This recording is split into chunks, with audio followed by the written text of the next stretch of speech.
నమస్కారం అండి. నమస్తే తల్లి. ఓం నమో వెంకటేశాయ. వెంకటాద్రి సంస్థానం బ్రహ్మాండే నాసికించిన వెంకటేశ సమోదేవో నా భూతో నా భవిష్యతి. గురుగారు, చాలా వరకు ప్రస్తుత రోజుల్లో జ్యోతిష్యాన్ని ఎక్కువగా నమ్ముతున్నారేమో అనిపిస్తూ ఉంటుంది. సేమ్ టైం మళ్ళీ జ్యోతిష్యం మూఢనమ్మకము అని చెప్పి కొట్టిపారేసే వాళ్ళు కూడా ఎక్కువైపోయారేమో అనిపిస్తుంది. అసలు ఈ జ్యోతిష్యం అనేది ఎంతవరకు ఒక కీలక పాత్ర పోషిస్తుంది ప్రతి మనిషికి కూడా? సో జ్యోతిషం అనేది నువ్వు చెప్పినట్టుగా ప్రతి మనిషికి ఒక ఫేసు 2 ఫేసులు ఉంటాయి, కానీ కొంతమందికి చాలా ఫేసెస్ ఉంటాయి. ఉదాహరణ వేణుస్వామికి 2 ఫేసులు ఉండొచ్చు. అంటే సామాజికంగా ఒకటి, ప్రైవేట్గా ఒకటి. కానీ సమాజంలో ప్రస్తుతము తెలుగు రాష్ట్రాల్లో ఒక మనిషికి 5 ముఖాలు ఉన్నాయి. అంటే తెలుగు రాష్ట్రాల్లో ఎందుకు చెప్తున్నానంటే భారతదేశాన్ని మొత్తం కంపేర్ చేసినప్పుడు భారతదేశానికి సంబంధించినటువంటి రాజకీయాలు వేరు, తెలుగు రాష్ట్రాల రాజకీయాలు వేరు.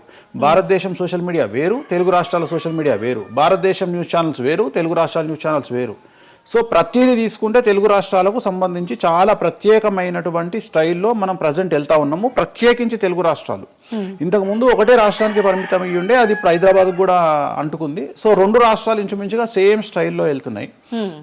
సో జ్యోతిష్యం నమ్మాలా వద్దా అనేది పక్కన పెడితే, ఎప్పుడే కానీ దేని గురించి ఎవరు మాట్లాడినా 2-3 విషయాల గురించి మాట్లాడతారు. ఒకటి ఐడెంటిటీ, ఒకటి బ్రాండు, ఒకటి ప్రత్యేకించి పిఆర్ స్ట్రాటజీ. ఇప్పుడు బ్రాండ్ అనేది వేణుస్వామి అంటే ఒక బ్రాండ్. వేణుస్వామి జ్యోతిషం గురించి మాట్లాడుతున్నాడు అంటే చాలామంది వెయిట్ చేస్తారు, జరిగిందా జరగలేదని విశ్లేషించుకుంటారు. అదొక పద్ధతి. వేణుస్వామిని విమర్శించే వాళ్ళు ఏం చేస్తారు అంటే వాళ్ళు ఐడెంటిటీ క్రైసిస్లో ఉంటారు. సో వాళ్ళు వేణుస్వామిని విమర్శించినా లేకపోతే ఒక పెద్ద వ్యక్తిని విమర్శించినా వాళ్లకు దానివల్ల ఐడెంటిటీ వస్తుంది. మామూలుగా వాళ్ళు విమర్శిస్తే ఎవడు పట్టించుకోడు, వేణుస్వామిని విమర్శిస్తే పట్టించుకుంటారు. అలా కాకుండా కొంతమంది ఇది ఏమంటారు, హేతువాదులు అనొచ్చు, లేదంటే నాస్తికులు అనొచ్చు, ఇంకోటి అనొచ్చు. సో వీళ్ళందరూ ఏంటంటే ప్రత్యేకించి హిందూ మతానికి సంబంధించిన జ్యోతిష్యం గురించి మాట్లాడతారు, హిందూ మతానికి సంబంధించిన పండుగలు వినాయకుని గురించి మాట్లాడతారు. మొత్తం ప్రపంచమంతా పొల్యూటెడ్ అయ్యి కలుషితమై సర్వం సంకనాగిపోయినా ఎవడు పట్టించుకోడు, కానీ వినాయక చవితి ముందు రోజు మాత్రం నిద్రలేస్తారు వీళ్ళందరూ. అట్లనే అసలు ఈ ప్లాస్టిక్ వల్ల అసలు నూనె ఎట్లా వస్తుంది, ఎందుకంటే 90 రూపాయలకు 1 కిలో నూనె ఎట్లా తింటున్నాం మనము అని ఆలోచించాడు ఎవరు లేడు. కొన్ని లక్షల మంది రోజు మందు తాగి సిగరెట్ తాగి వస్తుంటే ఎవరికే ఉండదు, కానీ ఖచ్చితంగా దీవాళి ముందు రోజు మనం కాల్చే క్రాకర్స్కు మాత్రమే వీళ్ళు విజృంభిస్తాడు. సో ఇవన్నీ కూడా ఐడెంటిటీ క్రైసిస్ అవ్వచ్చు, లేదా పని కట్టుకుని విమర్శించాలి అవ్వచ్చు. మనం ఏం నమ్ముతాము అంటే లెక్కలు నమ్ముతాం. 2002కు పూర్వము 2002 తర్వాత తీసుకుంటే జ్యోతిష్యాన్ని నమ్మేవారి సంఖ్య, హిందూ మతాన్ని నమ్మేవారి సంఖ్య 9% పెరిగింది. సో ఇది వేణుస్వామి సొంత కవిత్వం కాదు, గూగుల్ చేస్తే గూగుల్లో మీకు కనిపిస్తుంది పర్సెంటేజ్ ఎంత పెరిగింది అనేది. సో ఎప్పుడే కానీ గుర్తుంచుకోవాల్సింది ఏంటి అంటే మనము సైంటిఫిక్గా సైన్స్ పరంగా మనం ఎంత ముందుకెళ్తామో మన జెన్జీ జనరేషన్, ఆల్ఫా జనరేషన్లు ఎంత ఫాస్ట్గా వస్తాయో ఎట్ ది సేమ్ టైము దేవుళ్ళ మీద నమ్మకాలు కూడా అదే పరిస్థితులలో ఉంటాయి. కాకపోతే ఇక్కడ ఏంటి అంటే ఒకటి ఎక్స్ప్రెసివ్ అవ్వచ్చు, ఎక్స్ప్రెసివ్ కాకపోవచ్చు. ఎందుకు పెరిగాయి అంటారు ఈ పర్సంటేజ్ మీరు అన్నట్లుగా? అంటే ఖచ్చితంగా కష్టాల ప్రాబ్లం. అంటే ఇక్కడ కష్టాల కంటే కూడా కాంపిటీషన్ అని చెప్తాను నేను. సో ఇప్పుడు ఏమైపోయింది అంటే విపరీతమైనటువంటి కాంపిటీషన్లోకి నెట్టబడ్డాం మనం అందరము కూడా. అంటే ఏమైపోయింది అంటే ఒక 1990కి పూర్వము మనం సంపాదించుకునే సొమ్మంతా కూడా దాచిపెట్టుకొని ఆ డబ్బును దాచుకొని మన కుటుంబాలు తింటాయి, మన పిల్లలు తింటాయి అనే ఆలోచన ఉండేది. 2000 సంవత్సరం తర్వాత ఏమైపోయింది అంటే మనం సంపాదించుకున్నది మనమే ఎంజాయ్ చేయాలి, ఒక కారు కొనుక్కోవాలి, సో లగ్జరీ లైఫ్ లీడ్ చేయాలి, 10 మందికి చూపించుకోవాలి.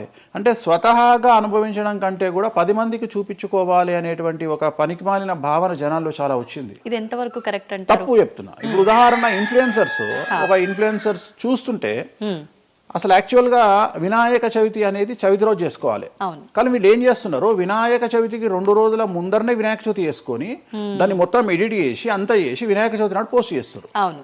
సో దీనివల్ల వాళ్ళ ఖచ్చితంగా ఎఫెక్ట్ అవుతుంది. ఎందుకు ఎఫెక్ట్ అవుతుంది అంటే ఇప్పుడు మాంగళ్యం ఉంది, ఉదాహరణ మెడలో మంగళసూత్రం అనేది ధరిస్తారు అమ్మాయిలు. వీళ్ళు ఏం చేస్తున్నారు ఈ మధ్యన అంటే కొంతమంది అమ్మాయిలు వెస్ట్రన్ కల్చర్కు బానిసలైన అమ్మాయిలు ఏం చేస్తారంటే దాన్ని ఏమంటారు, బ్యూటీ పార్లర్కి పోయినప్పుడు ఈ మంగళసూత్రాన్ని తీసి అట్లా పక్కకు పెడతారు. సో మళ్ళీ ఎప్పుడైతే నువ్వు ఆ మంగళసూత్రాన్ని వేసుకుంటున్నావో ఆ సమయం కనుక మంచిది కాకపోతే ఎఫెక్ట్ అవుతుంది ఫ్యామిలీ. సో అందుకని నువ్వు చేసేటువంటి వినాయక చవితి పూజ కరెక్ట్ సమయంలో చేయకపోతే అది నెగిటివ్ అయ్యేటువంటి అవకాశం ఉంది. సో ఇట్లా ఇన్ఫ్లుయెన్సర్స్ ఉదాహరణ ఇప్పుడు జనరల్గా బేసిక్గా మనము ఒక యూరోప్ కంట్రీకి పోతున్నాము, ఒక దుబాయ్కి పోతున్నాము అంటే మనం అక్కడికి పోయినాక షాపింగ్ చేస్తాం. కానీ ఇప్పుడు ఉన్నటువంటి జనరేషన్లో వీళ్ళందరూ ఏంది, ఇక్కడ షాపింగ్ చేసి మళ్ళీ అక్కడ షాపింగ్ చేస్తారు. అంటే చాలా విచిత్రం అయిపోయింది. అంటే ఖచ్చితంగా సంవత్సరానికి ఒక 10 డొమెస్టిక్ టూర్లు, ఖచ్చితంగా సంవత్సరానికి ఒక 5 ఇంటర్నేషనల్ టూర్స్. ఇవన్నీ దేనికోసము అంటే సమాజానికి మా దగ్గర డబ్బులు ఉన్నాయి అని చూపించుకోవడం కోసము, ఆర్భాటాల కోసము. సో నేను జనరల్గా ఏం చెప్తా అంటే first build your own brand. First brand build చేసుకున్నాక తర్వాత నువ్వు బ్రాండ్కి అలవాటుగా. ఇప్పుడు ఒక అనామకుడు, ఒక మామూలు మనిషి రేంజ్ రోవర్ కార్ వేసుకొని వస్తే జనాలందరూ రేంజ్ రోవర్ కార్ను చూస్తారు. అదే ఒక సూపర్ స్టార్, ఒక ప్రభాస్, ఒక మహేష్ బాబు వస్తే మహేష్ బాబుని చూస్తారు, ప్రభాస్ని చూస్తారు, కానీ కార్ను చూడరు. సో నేనేమంటే ఫస్ట్ నువ్వు దాన్ని తయారు చేసుకో.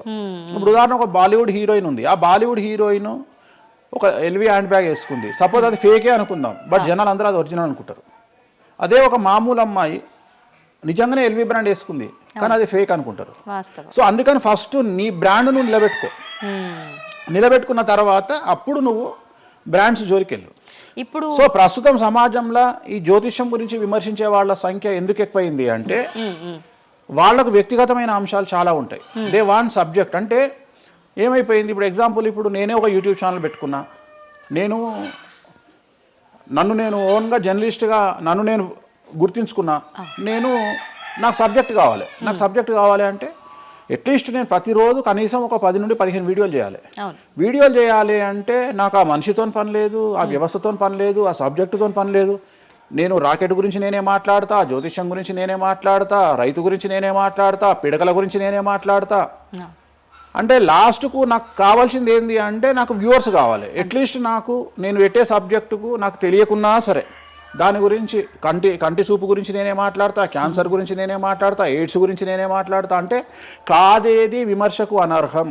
అంటే నీకు సబ్జెక్టు తెలుసా తెలియదా అంటే ఇంగితం ఉండేవాడు కంట్రోల్ చేసుకో. ఇప్పుడు నాకు సిగ్గు శరము ఇంగితం ఉంది. ఇప్పుడు ఆ కెమెరామెన్ తీసేటువంటి కెమెరాకు సంబంధించి ఆయన ఎట్లా పెట్టాలి ఫోకస్, ఆయన లెన్స్ ఎంత అడ్జస్ట్ చేసుకుంటాడు ఏంది అనేది నాకు సంబంధం లేని వ్యవహారం. కానీ నేను అసలు దానిలోకి వెళ్ళను. కానీ అదే విశ్లేషకుల పేరుతో ఉండేటువంటి యూట్యూబ్ ఛానల్స్ అవ్వచ్చు, ఇంకొకళ్ళు అవ్వచ్చు, వాళ్ళు ఏం చేస్తారు, దాన్ని కూడా వాళ్ళే జస్టిఫికేషన్ చేస్తారు. అంటే దాన్ని కూడా నువ్వు కెమెరా ఎట్లా పెట్టాలనో కెమెరామెన్కి వీళ్ళు నేర్పిస్తారు, వీళ్ళే డిస్కషన్. ఎందుకు అంటే వాళ్ళకి ఏదో ఒక 10,000 వ్యూవర్షిప్ పోతే ఇట్లా ఓవరాల్గా తీసుకుంటే నెలకి ఇంత వెళ్తుంది పైసలు. సో దీని మీద బ్రతికే వాళ్ళు, సో వాళ్ళు ఏం చేస్తారు, వాళ్ళు విమర్శలు చేస్తారు. సో అట్లనే హేతువాదుల ముసుగులో ఉండేవాళ్ళు విమర్శలు చేస్తారు. అన్నిటికంటే ప్రాబ్లం ఏమైపోయింది అంటే పొద్దున్న లేస్తే హిందూ మతం బాగుండాలి అంటే అసలు హిందూ మతానికి థ్రెట్ ఎవరితోనుంది? హిందువులతోనే ఉంది, ముస్లిమ్స్తో లేదు, క్రిస్టియన్స్తో లేదు. ఎందుకంటే వేరే వాళ్ళు మన జోలికి రావట్లా. ఎంతసేపు కప్పల భాగవతం లాగా మన జీవితంలో ఎలుకల భాగవతం లాగా ఒక ఎలుక ఇంకో ఎలుకని కిందికి గుంజుతుంది, ఒక కప్ప ఇంకో కప్పని కిందికి లాగుతుంది. అట్లనే హిందువులలో వేణుస్వామి ఆస్ట్రాలజికల్ ప్రిడిక్షన్స్ లో మంచిగా ఉన్నాడు అంటే వేణుస్వామి చెప్పింది ఏదైనా జరిగినప్పుడు వేయడానికి ఎవరికి మనసు రాదు, కానీ వేణుస్వామిని విమర్శించడానికి పొలోమంటే అందరూ వచ్చేస్తారు. అంటే మరి నేను హిందువునే కదా, నన్ను కిందికి లాగేవాడు హిందువే కదా, మరి ఇక్కడ హిందూ మతం ఏమవుతుంది? ఇప్పుడు సమాజంలో నేను అబ్జర్వ్ చేస్తున్నా, గత కొన్ని రోజుల నుండి, ఒక 6 నెలల నుండి, సంవత్సరం నుండి Telugu media in the sense నేను లోకల్ సోషల్ మీడియాలో హిందూ మతాల పేరు మీద కొత్త వర్షన్ వచ్చింది. ఏంటి అంటే హిందూ ఆచార వ్యవహారాలను విమర్శించడము చాలా కామెడీ అయిపోయింది. ఒక ఆయన ఈ మధ్యలో ఇంటర్వ్యూ చూసిన నేను, అసలు దుర్గమాల లేదంటాడు ఆయన. నేను షాక్ అయినా, నేను ఇనుంటావు నువ్వు కూడా. నాకు ఆశ్చర్యం అనిపించింది. దుర్గమాల లేదు అంటే అమ్మవారి మాల, జనరల్ గా భవానీ మాల కరెక్ట్ వర్డ్, భవానీ మాల లేనే లేదు, అసలు చరిత్రలో లేదు అంటాడు. అంటే సమాజము ఏదో విధంగా భక్తి మార్గం వైపు వెళ్తుంది అంటే నువ్వు సంతోషంగా ఫీల్ అవ్వాలి, కానీ దాన్ని కూడా విమర్శించేవాడు ఎందుకంటారు ఇలా అంటే వీళ్ళందరూ పండితులు కాదు, వీళ్ళందరూ standing comedians or sitting comedians. ఒక ఆయన కూర్చొని మాటలు చెప్తాడు, వాళ్ళు నవ్వడం స్టార్ట్ కాగానే ఈయన మర్చిపోతాడు. ఇక ఈయన మర్చిపోయి, అంటే ఆడవాళ్ళు నవ్వుతుంటారు, మగవాళ్ళు నవ్వుతుంటే ఈయన ఆనందానికి పరవశుడు అయ్యి ఇంకా వాళ్ళు నవ్వుతున్నారు కదా అని రెచ్చిపోయి ఇంకా గ్రహాలు లేవు, దేవుడు లేడు, ఏది ఒక బ్రాహ్మణుడయ్యుండి ఒక పండితుడయ్యుండి టోటల్ మన సబ్జెక్టుకు వ్యతిరేకంగా మాట్లాడుతూ ఉంటాడు. అట్లనే ఆయన ఎవరో భవానీమాల లేదు అంటాడు. నేను నీకు వచ్చిన నష్టమేముంది, నువ్వు మొగోడివైతే భవానీమాల కాదు, ఎవరైతే కోయంబత్తూరులో ఈషా ఫౌండేషన్లో లింగభైరవ అమ్మవారు లేదని చెప్పు, అది నీ గొప్పతనం. నిజంగా లింగభైరవ అమ్మవారు లేనప్పుడు లేదని చెప్పు. ఆమె క్రియేటెడ్ గాడు, చెప్పొచ్చు కదా లేదు అని. ఎందుకంటే అక్కడ భయం ఏంటంటే ఎవరు తంతడు అని. వీళ్ళ భయం అంటే ఏంటంటే ఎక్కడైతే ఎవడు వీళ్ళకి అడ్డు రాడో అక్కడికి వస్తారు. వీళ్ళకి ఒరిజినల్ సబ్జెక్ట్ మాట్లాడే దమ్ము లేదు. సో ఇదంతా ఎంత చేసినా నేను అల్టిమేట్గా చెప్పేది ఏంటంటే, జ్యోతిష్యానికి వ్యక్తిగతంగా నా దగ్గరకు వచ్చేవాళ్ళు నాకు జనాలకు చెప్పారుగా. ఇప్పుడు నేను ఒక మాట చెప్తా, ఇప్పుడు సీక్రెట్ మెయింటైన్ చేయాలనుకుంటారు ప్రతి ఒక్కడు, ప్రైవసీ మెయింటైన్ చేయాలనుకుంటారు. మామూలుగా హాస్పిటల్కి పోతేనే ఇవాళ ప్రైవసీ మెయింటైన్ చేయాలనుకుంటున్నారు. అది అట్లీస్ట్ తలకాయనొప్పికి పోయినా వాళ్ళు దే వాంట్ ప్రైవసీ. అంటే కారు డైరెక్ట్గా B1కి వెళ్ళిపోతుంది, పైకి వెళ్ళిపోతారు, డాక్టర్ని కలుస్తారు, వస్తారు. అట్లాంటిది వేణుస్వామి దగ్గరకు వచ్చి నేను ఎందుకు చెప్పాలనుకుంటున్నా, లేదంటే నేను ప్రజలకి చెప్పాలనుకుంటున్నా అనుకోరు కదా. ఎవరో ఒకళ్ళు వేణుస్వామి దగ్గరికి వెళ్ళినప్పుడు కొన్నిసార్లు కొన్ని వీడియోలు తీసినప్పుడు 100 మందిలో ఒక వీడియో తీసినప్పుడు ఆ వీడియో పోస్ట్ చేస్తాము, దానివల్ల నా దగ్గరకు వచ్చినట్టు తెలుస్తుంది. కానీ 99% నా దగ్గరకు వచ్చినట్టు తెలియదు. నా దగ్గరికే కాదు, జ్యోతిషం అనేది ఎక్స్ట్రీమ్గా జనాల్లోకి వెళ్తున్నది. ఎట్ ది సేమ్ టైం భక్తి అనేది జనాల్లోకి వెళ్తున్నది. దాన్ని భయం అంటమా భక్తి అంటమా పక్కన పెడితే ఈరోజు జనాలు ముక్కోటి కానీ ఇతరత్ర పండుగలు కానీ జనవరి 1 కానీ జనాలు విపరీతంగా దేవాలయాల్లో ఉంటున్నారు. అంటే జనాలకు దేవుడి మీద కానీ శాస్త్రాల మీద కానీ వచ్చినటువంటి నమ్మకము, ఈ నమ్మకాన్ని ఎవరో ఒకళ్ళు వచ్చి టీవీలో కూర్చొని చెప్పినంత మాత్రాన పోదు. సో ఇది జనాల్లోకి విపరీతంగా వెళ్తానే ఉంటుంది. జనాలు ఎప్పుడే కానీ ఎంత వెస్టర్న్ కల్చర్కి వెళ్ళినా నమ్మకము అనేది ఒకటి ఉంటుంది. మనల్ని నమ్మించేది, మనల్ని బ్రతికించేది నమ్మకము. ఈ నమ్మకం లేకపోతే మనకు జీవితం లేదు. సో ఈ జ్యోతిష్యము అనేది అంధకార బంధురంలో ఉండేటువంటి ఒక వ్యక్తిని బయటకు తీసుకురావడానికి, జరగబోయే నష్టాన్ని చెప్పడానికి మాత్రమే పనికి వచ్చేటువంటి శాస్త్రము. అంతేగాని నువ్వు 50 ఏళ్లకు నరుకుతావు, 40 ఏళ్లకు కారు కొంటావు, ఈ సొల్లు పురాణం చెప్పాల్సిన పని లేదు. జరగబోయేటువంటి నష్టాన్ని గనక చెప్పగలిగితే జ్యోతిష్యము దాన్ని సరి చేసుకోవడంతో పాటు మానసికంగా స్ట్రాంగ్ అవ్వడానికి ఆ వ్యక్తికి చాలా చాలా చాలా ఉపయోగపడుతుంది. భార్యాభర్తలు తన్నుకొని చస్తారు, విడిపోతారు అని చెప్పడంలో ఉద్దేశము మీరు విడిపోండి అని కాదు. భార్యాభర్తల్లో అట్లీస్ట్ జనరేషన్ బట్టి ఈ రోజు భర్త అనేవాడు కాంప్రమైజ్ అయ్యి భార్య తిట్టినా పడి ఉంటాడు అని ఇక్కడ ఉద్దేశము. అంటే ఒకప్పుడు భార్యకు భర్తకు పెళ్లికి కనీసం 10 సంవత్సరాల గ్యాప్ ఉండేది. ఎందుకు అంటే భార్య అనే అమ్మాయి చిన్నపిల్లగా ఉంటే భర్త అనేవాడు ఒక కూతుర్ని చూసుకుంటాడు అనే ఉద్దేశంతో ఆ పెళ్లిళ్ళు చేసేవాళ్ళు. ఇవాళ ఏం చేస్తున్నారు, ఇద్దరికి 6 నెలలు తేడా ఉండదు. సో ఇద్దరు టెంపర్మెంట్ లో వెళ్తారు, ఇద్దరు గొడవలు పడతారు. సో ఈ కండిషన్లో వాళ్ళిద్దరు విడిపోయేటువంటి తత్వం వైపు వెళ్తారు. కాబట్టి మొదలే మీ జాతకాలు బాగాలేవు, మీకు విడిపోయే అవకాశం ఉంది అంటే మిమ్మల్ని విడిపోమని చెప్పడం కాదు. ఇక్కడ మీరు జాగ్రత్తగా ఉండండి, కాంప్రమైజ్ కండి, ఈగోస్ పక్కన పెట్టండి, మీ పొసెసివ్నెస్ను పక్కన పెట్టండి. సో ఆర్థికపరమైనటువంటి అంశాల్లో క్యాలిక్యులేటెడ్గా ఉండండి, తన్నుకొని చావకండి, విడిపోకండి అని మొదలే వాళ్ళని హెచ్చరించడం అనేటువంటిది దీంట్లో భాగము. కానీ ఇవాళ ఏమంటున్నారు, శుభమా అంటూ పెళ్లి చేసుకుంటే విడిపోమని చెప్తున్నాడు వేణుస్వామి అంటే దాన్ని శుభమా అని చెప్పరు నాయన. ప్రతి ఒక్కళ్ళకి అదే చెప్తున్నారు. ఆ మాతకు వస్తే మీరు పొద్దున్న లేస్తే 100 పెళ్లిలలో 80 పెళ్లిళ్ళు డివోర్స్ అవుతున్నాయి. మరి దీని మీద మీరే కదా డిబేట్ పెడతారు. సో ఇదంతా ఏంటంటే ఒక వ్యక్తిని విమర్శించాలనుకున్నప్పుడు వాళ్ళు ఏదైనా తీసుకురావచ్చు. దాన్ని రామ అంటే దాన్ని చిన్న పదాలు మారిస్తే ఆ రామ అనేది ఒక బ్యాడ్ వర్డ్ అవుతుంది. సో దాన్ని ఎట్లంటే చేసుకొని పోవచ్చు. కానీ ప్రస్తుతం దేశ కాలమాన పరిస్థితులలో జ్యోతిష్యం కానీ శాస్త్రాలు కానీ దైవత్వం కానీ తగ్గేదే లేదు, ముందుకెళ్తానే ఉంది. ఇప్పుడు ఒక మనిషి జననం దగ్గర నుంచి చనిపోయే వరకు జాతకం అనేది కొన్ని సందర్భాల్లో మాత్రమే చూడాలి అని చెప్పి ఒకప్పటి కాలంలో చెప్పేవారట. కానీ ఇప్పుడు మాత్రం పుట్టిన దగ్గర నుంచి ఎప్పుడు ఏ చిన్న సమస్య వచ్చినా జాతకం చూపించుకోవడము, అసలు ఇది మన సాంప్రదాయంలో లేనే లేదు అంటున్నారు. ఇది ఎంతవరకు వాస్తవం? నేను లాస్ట్ ఇయర్ ఒక హీరోకు ఒక బిడ్డ పుడితే నేను చెప్పినప్పుడు చాలా మంది మేధావులు వచ్చి నన్ను విమర్శించారు. చిన్న పాపకు జాతకం చెప్తారా ఎవడన్నా అని. నీకు తెలిసే ఉంటే కృష్ణదేవరాయల ఆస్థానం కానీ ఇతర రాజులు పెద్ద రాజుల ఆస్థానంలో కానీ ఆస్థాన సిద్ధాంతి అని ఉండేవాడు. వాళ్ళు ఏం చేసేవాళ్ళు అంటే రాణికి కూతురు పుట్టిన కొడుకు పుట్టిన వాళ్ళు వచ్చి మొత్తం లైఫ్కు సంబంధించిన జాతకాన్ని రాసేవాళ్ళు. పుట్టడంతోనే ఈ అసలు పుట్టిన రోజే రాసేవాళ్ళు. వీళ్ళు ఏమైతారు, ఈయన జీవితంలో ఏమైతాడు, దొంగ అవుతాడా, మంచోడైతాడా, రాజు అవుతాడా, లంగ అవుతాడా, క్రికెటర్ అవుతాడా అంటే ఆ దేశకాలం మన ప్రశ్న బట్టి అప్పుడు. సో దాన్ని ఇప్పుడు కన్వర్షన్ చేసుకుంటే ఇప్పుడు మేము రాసే జాతకంలో ఇప్పుడు వీడు ఇంజనీర్ అవుతాడా, డాక్టర్ అవుతాడా, ఎంటర్ప్రెన్యూర్ అవుతాడా, ఉద్యోగస్తుడు అవుతాడా. సో ఇవన్నీ అంచనా వేగ ఒక మనిషి పుట్టినప్పటి నుండి లగ్నాన్ని బేస్ చేసుకొని 1వ నెంబరు అంటే లగ్నము, నుండి 12వ నెంబరు అంటే వ్యయము 1 నుండి 12 గడులను కనుక తీసుకొని రాస్తే ఆ మనిషి ఎప్పుడు పుట్టి ఏమేం చేస్తాడు ఎప్పుడు చనిపోతాడు అనేది వెరీ క్లియర్గా మెన్షన్ చేయవచ్చు. సో ప్రతి రోజు జాతకాన్ని వేసుకోవచ్చు, ప్రతి నెల జాతకాన్ని వేసుకోవచ్చు. గోచారము గ్రహచారము అని 2 ఉంటాయి. గోచారము అంటే ప్రస్తుతం జరిగేటువంటి గ్రహాల యొక్క గమనం ఏ విధంగా ఉంది అని తెలియజేసేది గోచారము. గ్రహచారము అంటే పుట్టినప్పుడు దాన్ని బేస్ చేసుకొని రాసేది గ్రహచారము. జనరల్ గా తెలుగు రాష్ట్రాల్లో చాంద్రమానాన్ని మాత్రమే బేస్ చేసుకొని జాతకాలు రాస్తారు. కానీ వేణుస్వామి ఒక్కడే చాంద్రమానము, సౌరమానము, బార్హస్పత్యమానము అనే 3 విభాగాలను బేస్ చేసుకొని జాతకాలు రాస్తాడు. ఈ మూడో విభాగం ఏంటి? చాంద్రమానము అంటే చంద్రుడిని బేస్ చేసుకొని రోజున్నర పాటు చంద్రుడు ఒక రాశిలో ఉండేదాన్ని చాంద్రమానము అంటారు. ఇది మన దక్షిణ భారతదేశంలో వాడతాము. సౌరమానము అంటే సూర్యుడు, రవి ఒక నెలలో ఒక రాశిలో ఉంటాడు, దాన్నే మనం సౌరమానము అంటాము. అలాగే బార్హస్పత్యమానము అంటే బృహస్పతిమానము, సంవత్సరం పాటు గురువు ఒక రాశిలో ఉండేదాన్ని బార్హస్పత్యమానము అంటాము. మనము పుట్టినప్పటి నుండి కనీసము నాకు తెలిసి గత 1000 సంవత్సరాలు లేనటువంటి చరిత్ర ఈ సంవత్సరము 2026లో మనం చూడబోతా ఉన్నాము. గురువు ఒకే సమయములో 6 నెలల్లో 3 రాసుల్లోకి ప్రవేశిస్తా ఉన్నాడు. అంటే జనరల్ అరుదు కాదు, అసలు మనం ఎప్పుడు చూడలే. అందుకనే ఈ సంవత్సరం చాలా పెను సంచలనాలు ఉంటాయి. 2026లో గురువు మిథునం, కర్కాటకం, సింహం 3 రాశుల్లోకి వచ్చి మళ్ళీ రివర్స్ వస్తున్నాడు కర్కాటకానికి. సో చాలా విచిత్రమైనటువంటి ఒక గమనాన్నిగా మనం చూడాల్సి వస్తుంది. ఇది చాలా పెను సంచలనాలకు అంటే సృష్టిలోనే ఒక విచిత్రమైనటువంటి అనుభూతిని మనం పొందబోతా ఉన్నాము, మంచి చెడులు పక్కన పెడితే.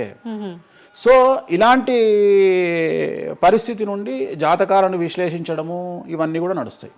ఇప్పుడు కొన్నిసార్లు మనిషి కొన్ని సందర్భాల్లో ఇబ్బంది వచ్చినప్పుడు నా తలరా తింటే భగవంతుడు ఇంకా రాసేశాడు, నేనేం మార్చలేను అంటుంటారు. కొన్నిసార్లు భగవంతుడిని పక్కన పెట్టి తలరాతను పక్కన పెట్టి మనం గట్టిగా ఒకటి అనుకుంటే అయిపోతుంది అని అంటూ ఉంటారు. మీరు ముందుగానే ఒక శిశువు జననం అయినప్పుడే వాళ్ళ మొత్తం లైఫ్కి సంబంధించిన జాతకం ఇవ్వగలుగుతాము అన్నారు. మరి మధ్యలో చెప్తున్న వాళ్ళ విధానాలను బట్టి మనం అనుకుంటే అయిపోతుంది, ఏదైనా మనం ప్రయత్నం చేస్తే మారుతుంది, భగవంతుడు దాన్ని మార్చేస్తాడు కొన్ని ప్రయత్నాల వల్ల అంటారు. ఈ రెండిట్లో అసలు దేన్ని నమ్మాలంటారు? ఇప్పుడు భగవంతుడు రాసినాడు మన జాతకము మారదు, మన తలరాత మారదు అని అనుకుంటే అలాంటి వాళ్ళందరినీ మనం చేయాల్సింది ఏంటంటే వాళ్ళకి ఎవరికైనా హార్ట్ అటాక్ రాగానే వాళ్ళని అట్లనే బెడ్ మీద కూర్చోబెట్టి ఎదురుగా ఫోటో పెట్టి దేవుని మొక్కుమని చెప్పాలి. హాస్పిటల్కి ఎవరిని పంపించొద్దు. ఎందుకంటే తలరాత కదా, భగవంతుడు రాసేసిండు కదా. మరి ఎందుకు అనవసరంగా అంబులెన్స్కి ఫోన్ చేయడము, హాస్పిటల్కి వెళ్ళడం ఎందుకు? పనిలేని పని కదా. అంటే నీ ప్రయత్నము హార్ట్ అటాక్ వచ్చినా కానీ నిన్ను తీసుకుపోయి హాస్పిటల్లో అడ్మిట్ చేస్తున్నారు. సో హాస్పిటల్లో నిన్ను టైంకు తీసుకుపోవాలా వద్దా అని డిసైడ్ చేసేది జాతకం. నువ్వు బతుకుతావా బ్రతకవా అని డిసైడ్ చేసేది జాతకం. ఇక్కడ నేను తోపు నేను తురుము అని అనుకుంటే నడవదు. నేను తోపు నేను తురుము అనుకోవద్దు. చాలా మంది చాలా రకాలుగా కష్టపడతారు. కష్టపడితేనే సుఖపడతాము, కష్టపడితేనే జీవితం అభివృద్ధిలోకి వస్తుంది అనుకుంటే అతి కష్టం పడేది గాడిద. సో అతి కష్టం పడేది డ్రైనేజీలో పనిచేసేటువంటి మున్సిపల్ వర్కర్స్. సో వాళ్లకు ₹1,00,000 రోజుకు జీతం ఇచ్చినా తక్కువ లేదు. అంటే వాళ్ళు ఊడ్చే చెత్త, వాళ్ళు తీసే చెత్త ఈ ప్రపంచంలో ఎవరూ భరించలేరు. అలాంటిది వాళ్ళు చేసే కష్టం మీద కంపేర్ చేస్తే ఈ ప్రపంచంలో ఇక కష్టం చేసే మనుషులే లేరుగా. మరి అలాంటి వారికి మనం ఇచ్చే జీతం ఎంత? 40,000, 50,000. కానీ వాళ్లకు కనీసం నెలకు 40 లక్షలని ఇవ్వాలి. అంటే నువ్వు చేసే కష్టానికి కాకుండా నువ్వు తెలివితో చేసే కష్టానికే విలువ ఎక్కువ.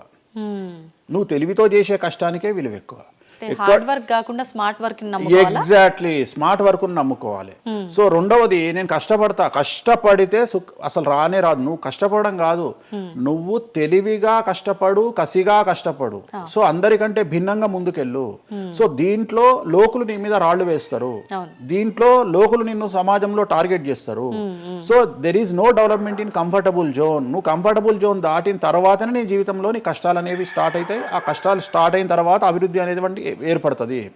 సో నువ్వు ఉద్యోగానికి అలవాటు అయినవు అంటే జీవితంలో నువ్వు ఉద్యోగంలోనే ఉండిపోతావు. నువ్వు రిస్క్ తీసుకొని సంవత్సరం పాటు ఖాళీగా కూర్చోవడానికి ట్రై చేసి నువ్వేదో వ్యాపారం చేసుకోనో ఇంకేదో చేసుకోనో ముందుకు రావడానికి ప్రయత్నం చేస్తే అప్పుడు నువ్వు తోపవుతావు. సో ఇక్కడ నువ్వు ఎంత టార్గెట్ చేసినావు జీవితంలో, ఎంత డబ్బు సంపాదిస్తున్నావు అనే దాని మీద నువ్వు తీసుకునే రిస్క్ ఆధారపడి ఉంటుంది. నువ్వు తీసుకునే రిస్క్ను బేస్ చేసుకుని నీ లైఫ్లో డెవలప్మెంట్ అనేది ఆధారపడి ఉంటుంది. అంతేగాని నేను నార్మల్గానే ఉంటా, నాకు డబ్బులు రావాలి అంటే రావు. ఎట్ ది సేమ్ టైము నాకు జ్యోతిష్యము అనేటువంటిది ఎలాంటిది అంటే, డాక్టర్ దగ్గరికి పోయినప్పుడు బ్లైండ్గా కాలో చెయ్యో ఇరిగింది, కాలో చెయ్యో ఇరిగినప్పుడు డాక్టర్ దగ్గరికి పోయినావు, డాక్టర్ ఏమంటాడు, ఫస్ట్ ఎక్స్రే తీసుకొని రా అంటాడు. అదే జ్యోతిష్యం. ఆ ఎక్స్రే అనేదే నీ లగ్నం, ఎక్స్రే అనేదే నీ కుండలి. సో నువ్వు తీసుకున్న ఎక్స్రే, నువ్వు ఎట్లయితే డాక్టర్ దగ్గరికి పోయినప్పుడు ఎక్స్రే ఎట్లయితే పనిచేస్తుందో, నీ కష్టం వచ్చినప్పుడు నిన్ను కష్టాల నుండి బయటికి తీసుకురావడానికి జ్యోతిష్యం అనేది ఎక్స్రే లాగా ఉపయోగపడుతుంది. ఆ ఎక్స్రే అంటే నీ కుండలి. నీ కుండలి చూసినప్పుడు నీకు ఈ సబ్జెక్ట్లో ఈ ప్రాబ్లం ఎందుకు వచ్చింది, ఒక వ్యక్తికి హార్ట్ అటాక్ ఎందుకు వచ్చింది అంటే ఆయన జాతకంలో రవి కేతువు లేదా శని దృష్టి రవి మీద, లేదా కుజ రవులు 8వ ఇంట్లోనో లేకుంటే 6వ ఇంట్లోనో వ్యయంలో ఉన్నప్పుడు, అలాగే రవి కేతువులు 12వ ఇంట్లో కలిసినప్పుడు, అలాగే 6వ ఇంట్లో కలిసినప్పుడు, సో ఆ సందర్భంలో ఆ గ్రహ చిత్రంలో, ఆ దశా చిత్రంలో ఆ దశ వచ్చినప్పుడు, అంతర్దశ వచ్చినప్పుడు, ఏలినాటి శనిలోనో, ఆ షష్టమ శనిలోనో, అష్టమ శనిలోనో ఈ హార్ట్ అటాక్ అనేది వస్తుంది. అంటే జాతకంలో ఈ దశలను బట్టే కానీ మనం తీసుకుంటున్న ఆహార అలవాట్లను బట్టి కాదంటారా? ఏం తినని వాళ్లకు కూడా క్యాన్సర్స్ వస్తాయి, గుర్తుంచుకోవాలి. ఏం తినని వాళ్ళకు కూడా క్యాన్సర్లు వస్తాయి. చాలా మందికి ప్రస్తుతం సమాజంలో నాన్ వెజ్ తిననటువంటి వాళ్లకు కొలన్ క్యాన్సర్ వచ్చినటువంటి సంఘటనలు నాకు వేలల్లో తెలుసు. సో ఏం తప్పు చేస్తున్నారని అమ్మాయిలకు బ్రెస్ట్ క్యాన్సర్ వస్తుంది? ఆన్సర్ చెప్పు. Question mark. అవునా కాదా? థైరాయిడ్తో ఏం పని చేస్తున్నాం, థైరాయిడ్ ప్రాబ్లం వచ్చింది. సరే ఉదాహరణ లంగ్స్ క్యాన్సర్ అంటే నువ్వు సిగరెట్ తాగితే వచ్చింది. కానీ నువ్వు నమ్మవో 100 మందిలో 40 మందికి లంగ్స్ క్యాన్సర్ వచ్చిన వాళ్ళకు సిగరెట్ అలవాటు లేదు. ఎందుకు వచ్చింది? సో చాలా మంది అంతెందుకు, కరోనాలో మంచి వాళ్ళు చచ్చిపోయారు, తాగుబోతులు ఎవరు తావాలా? అవును అవును. అసలు దీని మీద కదా నువ్వు సైంటిస్ట్ రీసెర్చ్ చేయాల్సింది. ఇంతమందిని చూసినా మనం రోడ్డు మీద బిచ్చమెత్తుకునేవాడు ఎవరు చచ్చిపోలే. రోడ్డు మీద బిచ్చమెత్తుకునేవాడు ఎవరు చచ్చిపోలే. ఎందుకు అంటే వాడి డైజెషన్ సిస్టమ్ అంత స్ట్రాంగ్ ఉంది, వాడి ఇమ్యూనిటీ పవర్ అంత స్ట్రాంగ్ ఉంది. అట్లనే మందు తాగేవాడి ఇమ్యూనిటీ పవర్ అంత స్ట్రాంగ్ ఉంది. తాగుబోతులు ఎవరు చచ్చిపోలే కరోనాలో. సో ఇవన్నీ నువ్వు ఎలా చనిపోతావు, ఏ రోగం వస్తుంది, ఏంది అనేది జ్యోతిష్యం ప్రిడిక్ట్ చేయగలుగుతుంది. జ్యోతిష్యం అనేది నీ లైఫ్ను డిసైడ్ చేసింది కాదు, నీ లైఫ్ను ఎలా మార్చుకోవాలి అనేది జ్యోతిష్యం డిసైడ్ చేస్తుంది. దేవుడు అనేవాడు నీ జాతకాన్ని రాసిండు, నీ తలరాత రాయలే. ఇక్కడ గుర్తుంచుకోవాల్సింది ఏంటంటే, నువ్వు ఏ సమయంలో పుట్టాలి అనేది డిసైడ్ చేసింది ఎవరు? దేవుడు. సో నువ్వు పుట్టినప్పుడు 9 గ్రహాల కాంబినేషన్స్ ఎక్కడున్నాయి? లగ్నంలో ఎవరున్నారు, ద్వితీయంలో ఎవరున్నారు, తృతీయంలో ఎవరున్నారు, చతుర్థంలో ఎవరున్నారు, పంచమంలో ఎవరున్నారు, షష్టమంలో ఎవరున్నారు, వ్యయంలో ఎవరున్నారు. అంటే నీకు ఏ రోగాలు రావాలి, నీకు దోస్తులు ఎట్లాంటి వాళ్ళు ఉన్నారు, నీ కుటుంబంలో నీకు బంధువులతో గొడవలు అయితేయా కావా, నువ్వు డబ్బు ఎంత సంపాదిస్తావు, ఉద్యోగం వల్ల సంపాదిస్తావా, వ్యాపారం వల్ల సంపాదిస్తావా, లేకపోతే బెట్టింగ్లకు పోయి నాశనం చేసుకుంటావా, లేకపోతే వ్యసనపరుడు పోయి నాశనం చేసుకుంటావా, సో అమ్మాయిలకు బానిసైతావా, అంటే ఇట్లాంటివన్నింటిని అనలైజ్ చేయగలిగినటువంటి శక్తి జ్యోతిష్యానికి ఉంది. జ్యోతిష్యము అనేది వేరు కాదు. నువ్వు ఏదైతే దేవుడు జాతకం రాసిండు, ఏదైతే తలరాత రాసిండు అంటుండో గదే గిది. అంటే పుట్టిన టైంని, ప్లేస్ని అన్నిటిని బట్టే ఈ ప్రిడిక్షన్. ఒక మనిషి పుట్టిన సమయాన్ని బేస్ చేసుకొని ఇప్పుడు నువ్వు మాట్లాడుతున్న దేవుడు రాసిన తలరాతనే జాతకం. తలరాత వేరు, జాతకం వేరు కాదు. నీ తలరాత అనేది ఈ లగ్నంలో ఉంది, ఈ కుండలిలో ఉంది. దీన్ని బేస్ చేసుకొని, దీన్ని చేతిలో పట్టుకొని నువ్వు ముందుకెళ్తే నీకు ఏ ప్రాబ్లం ఉండదు. ఒక్కసారి జ్యోతిష్కుని సంప్రదిస్తే కాదు, నువ్వు ప్రతి సంవత్సరము లేదా 2.5 సంవత్సరాలకు ఒకసారి శని మారినప్పుడల్లా నీ జాతకం మారుతుంటది. గోచారంలో మారుతుంటది, గ్రహచారంలో మారుతుంటది. నువ్వు ఎలాంటి చర్యలు తీసుకోవాలి, ఎలాంటి జాగ్రత్తలు తీసుకోవాలి, నీకు వాహన ప్రమాదాలు ఎప్పుడు వస్తాయి, ఆరోగ్యపరమైన ఇబ్బందులు ఎప్పుడు వస్తాయి, న్యాయపరమైన ఇబ్బందులు ఎప్పుడు వస్తాయి, నువ్వు ఎదిగిన తర్వాత నీకు శత్రువులు పెరుగుతారు. నువ్వు ఎంత శుద్ధపూసైనా, ఎంత మంచివాడివైనా, నువ్వు సమాజంలో ఎదిగి ఒక కారు కొనుక్కొని, ఒక ఇల్లు కొనుక్కొని, నీ బతుకు నువ్వు బ్రతుకుతున్నా నీ మీద జనాలు ఏడ్చి చస్తారు. నీకు శత్రువులు అనేవాళ్ళు ఏర్పడతారు. నువ్వు మంచి చేసినా శత్రువులు వస్తారు, చెడు చేసినా శత్రువులు వస్తారు. సో ఇలాంటి వాళ్ళందరి నుండి నువ్వు ఎట్లా తప్పించుకోవడానికి ఏమేమి పూజలు చేసుకోవాలి, ఏమేమి న్యాయపరమైన జాగ్రత్తలు తీసుకోవాలి, వీటన్నిటినీ క్రోడీకరించి చెప్పగలిగిన వాడు జ్యోతిష్కుడు. కాకపోతే జ్యోతిష్కుడికి దేశ కాల మాన పరిస్థితులను బేస్ చేసుకొని జాతకం చెప్పగలగడం రావాలి. ఎందుకంటే జ్యోతిష్యంలో ఉదాహరణ రవి, కుజ, కేతువు కలిసి ఉన్నప్పుడు సుఖవ్యాధి వస్తుంది. సో సుఖవ్యాధి అని మాత్రమే జ్యోతిష్యం చెప్పింది మాకు. అంతేగాని నీకు సిఫిలిస్, గనేరియా, ఎయిడ్స్, HIV అని చెప్పి రాయలే మాకు. మాకు అక్కడ రాసింది ఏం రాసిండు, నీకు సుఖవ్యాధి వస్తుంది. కాకపోతే దేశకాలమాన పరిస్థితులను బట్టి ఏ వ్యాధులు వస్తున్నాయో దాన్ని అంచనా వేయగలిగిన శక్తి జ్యోతిష్కుడికి ఉండాలి. ఇప్పుడు కూడా నువ్వు ఇంజనీరింగ్ చేస్తున్నావు అంటే ఇంజనీరింగ్ ఇంకో 2 ఏళ్ళు అయితే పోతుంది. సో కొత్త ఏదో వస్తుంది, స్టడీస్ వస్తాయి. సో మనం మారుతూ ఉండాలి, మనం అప్డేట్ అవుతా ఉండాలి. ఎట్లయితే టెక్నాలజీ కోసము, ఎట్లయితే కెమెరా విషయంలో, ఎట్లయితే మైక్ల విషయంలో అప్డేట్ అవుతున్నామో మేము కూడా జ్యోతిష్యం విషయంలో అప్డేట్ కావాలి. కానీ మమ్మల్ని అప్డేట్ అవ్వడానికి ఎవరు మాకు భుజం తట్టేవాళ్ళు కానీ, వెన్ను తట్టేవాళ్ళు కానీ, మమ్మల్ని ఎంకరేజ్ చేసేవాడు కానీ ఉండడు. ఎంతసేపు మా మీద దాడి చేద్దామని చూసేవాడే ఉంటాడు. మేము ఏదైనా విశ్లేషించి కొత్తది చెప్పుదాము అనేటువంటి ప్రయోగం చేయంగానే ఆటోమేటిక్గా రాకెట్ ఫెయిల్ అయితేనేమో సింపతి చూపిస్తారు, మేము చెప్పింది ఫెయిల్ కాగానే దాడి చేస్తారు. సెఫాలజిస్టుల పేరుతోని ప్రతి సంవత్సరము కనీసం ఒక 20-30 మంది ఫెయిల్ అయితేనే ఉంటారు ఎన్నికలలో. వాళ్ళ జోలికి ఎవడు పోడు. కానీ మేము ఎవడన్నా పుసుక్కున ఎక్కడన్నా ఎన్నికలు గెలువయ్యి అని చెప్పగానే మా మీద దాడి చేసే వాళ్ళు ఎక్కువ ఉంటారు. సో మాకు కూడా ఎంకరేజ్మెంట్ చేస్తే మేము సైన్స్ను ఎప్పుడో పండబెట్టగలిగిన శక్తి మాకు ఉన్నది, జ్యోతిష్కులకు లేక కాదు. కాకపోతే మమ్మల్ని ఎవడు వెన్నుదడతాడు, మా గురించి ఎవడు మాట్లాడతాడు, మా గురించి మెచ్చుకునేది పర్సనల్గా వ్యక్తిగతమైనటువంటి టర్మినాలజీలో మాతో మాట్లాడే వాళ్ళు మెచ్చుకుంటారు తప్ప సమాజం మమ్మల్ని చూసే దృష్టి వేరు. ఎంతసేపు మా దాంట్లోనే మాకు ఉండదు. మా దాంట్లో యాచకా శత్రువు అంటే బిచ్చపోనికి బిచ్చపోరు శత్రువు అని మా దాంట్లో మాకే తన్నులాట. కామాఖ్యకు పోయి బలులిచ్చి పూజలు చేసుకునేటువంటి జ్యోతిష్కుడు హైదరాబాద్కు వచ్చి అక్కడ బలులే లేవని చెప్తాడు ఒక జ్యోతిష్కుడు. సో ఇట్లా ఎందుకు చెప్తున్నారు అంటే వాళ్ళ కర్మ, మనం ఏం చేయలేము. సో ఓవరాల్గా జ్యోతిష్యం అనేది ఏదైనా చరిత్ర సృష్టించగలుగుతుంది. జ్యోతిష్యము అంటే మనిషి యొక్క తలరాతనే జ్యోతిష్యం. ఇప్పుడు మీరు చెప్పిన దాన్ని బట్టి అంతా మనం పుట్టిన టైము ప్లేస్ని బట్టే డిసైడ్ అవుతుంది ఈ ప్రిడిక్షన్ అంతా. అంటే న్యాచురల్గా బర్త్ జరిగితే ఓకే, కానీ ఇప్పుడు అన్ని ముహూర్తాలు పెట్టుకొని టైము అన్ని చూసి చేస్తున్నారు కదా, మరి ఇటువంటి వారికి జాతకం ప్రిడిక్షన్ కరెక్ట్ ఉంటుందా? ఆ ముహూర్తం పెట్టాలి అనేటువంటి టైమింగ్ కూడా ఆయన డిసైడ్ చేస్తాడు, దేవుడే. ప్రతిదీ మనం తోపులం అనుకుంటాం, నేను ఓన్గా ఆలోచిస్తున్నా అనుకుంటాడు. ఓకే, అది ఆల్రెడీ డిసైడెడే. నీ మనసులో ఆ భావం రావడానికి, నీ మనసులో ఆ ముహూర్తం పెట్టించుకోవాలి అని అనుకోవడానికి కర్త కర్మక్రియనే భగవంతుడు. మరి ఇది పెళ్లిళ్ళ విషయంలో ఎందుకు వర్తించదు? పెట్టుడు ముహూర్తాల్లో పెళ్లిళ్ళు వద్దు, అదంతా సఖ్యతతో ఉండరు భార్యాభర్తలు అంటారు కదా. అసలు ముహూర్తం మంచిదైతే ఎందుకు విడిపోతున్నారు అని ఇప్పుడు కొంతమంది మేధావులు అడుగుతారు. ఫస్ట్ నేను చెప్పే పాయింట్ ఏంటంటే, నీ జాతకాలే కలవకపోతే నువ్వు ఎంత మంచి ముహూర్తంలో చేసుకుంటే ఉంది. నీ జాతకాలు బాగుంటే, మీ జాతకాలు కలిస్తే నువ్వు అష్టమి నాడు పెళ్లి చేసుకున్నా, అమావాస్య నాడు పెళ్లి చేసుకున్నా ఏమీ కాదు. రైట్? సో నేను మాట్లాడే విషయం ఏంటంటే, నీ అబ్బాయి అమ్మాయి జాతకాలు బాగా కుదిరినప్పుడు వాళ్ళ లైఫ్ ఎక్కడో ఉంటుంది. చాలామంది there is calculated love, calculated relation. అమ్మాయి ఏమనుకుంటుంది, నేను నెలకు 1,50,000 సంపాదిస్తున్నా, నాకు ఖచ్చితంగా 2 లక్షలు సంపాదించే అబ్బాయి కావాలి అనుకుంటుంది. కానీ నన్ను జీవితంలో బాగా చూసుకునే అబ్బాయి కావాలి, నేను కాంప్రమైజ్ అవుతా, నీకు 1,00,000 వస్తుందా, నేను 1,50,000 సంపాదిస్తా, ఇద్దరం కలిసి 2.5 లక్షలతో బతుకుతాము అని ఏ అమ్మాయి అనుకోదు. సో ప్రతి ఒక్కడి క్యాలిక్యులేషన్ ఇదే. అలాగే అబ్బాయి ఏమనుకుంటాడు, నాకు 2 లక్షలు వస్తుంది కానీ నాకు చాలా అందమైన అమ్మాయి కావాలి అనుకుంటాడు. సో ఇక్కడ ఉన్న డిమాండ్కు తగ్గట్టు సప్లై లేదా. సో అప్పుడు ప్రాబ్లం ఏమవుతుంది, ఫైటింగ్. అప్పుడు ఏమవుతుంది అంటే కాంప్రమైజ్ అనేది స్టార్ట్ అవుతుంది. అంటే జ్యోతిష్యుడు జాతకాలు బాగాలేవు అని చెప్పినా ఇనే పరిస్థితులలో వీళ్ళు ఉండరు. రెండవది, జ్యోతిష్కులు కూడా ఏం చేస్తారంటే సాధ్యమైనంత వరకు ముక్కుసూటిగా ఆన్సర్ చెప్పకుండా, కుజదోషం ఉంది, 7వ ఇంట్లో కుజుడున్నాడు, 7వ ఇంట్లో శని కుజులు కలిసి ఉన్నారు, సో చాలా ప్రాబ్లం అవుతుంది. లేదా 7వ ఇంట్లో చంద్రుడు కుజుడు కలిసి ఉన్నారు, సో పిల్లవాడి తల్లి వల్ల సమస్యలు వస్తాయి, లేదా పిల్ల తల్లి వల్ల సమస్యలు వస్తాయి అని వీడు డైరెక్ట్గా అమ్మాయికో అబ్బాయికో చెప్పడు. లేదు మీ ఇద్దరికి సంతాన యోగం లేదు అని చెప్పడు. ఉదాహరణ 9:5 అయింది, ఇద్దరిది అమ్మాయిది అబ్బాయిది, సంతాన యోగం ఉండదు, షష్టాష్టకాలు అయినాయి. వీడు ఏమంటాడు, షష్టాష్టకాలలో శుభ షష్టాష్టకాలు అంటాడు. అంటే విషయంలో మంచి విషయం ఉంటుందా? ఉండదు కదా.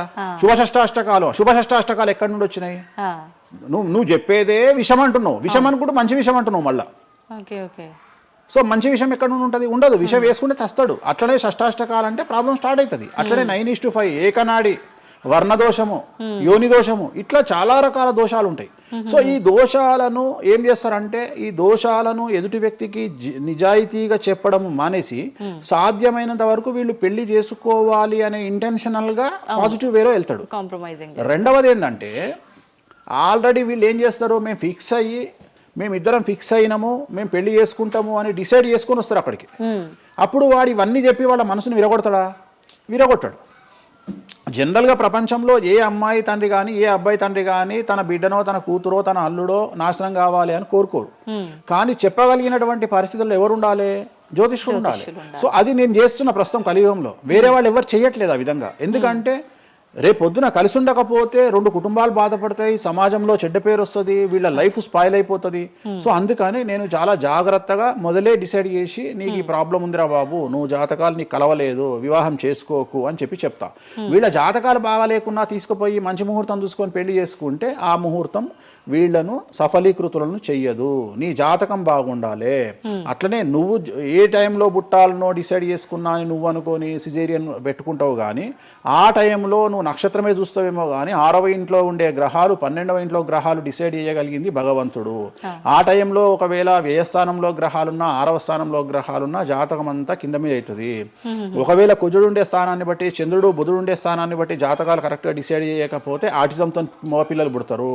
సో ఇన్ని సమస్యలు ఉంటాయి. సో చాలా ఈజీగా సిజేరియన్ ఆపరేషన్ చేసుకోగానే పిల్లలు మంచిగా పుడతారు అని కాదు అక్కడ. ఎందుకంటే నువ్వు పిల్లలు మంచిగా పుట్టాలి లేదు అనేది డిసైడ్ చేయడానికి it will take 3 to 4 hours.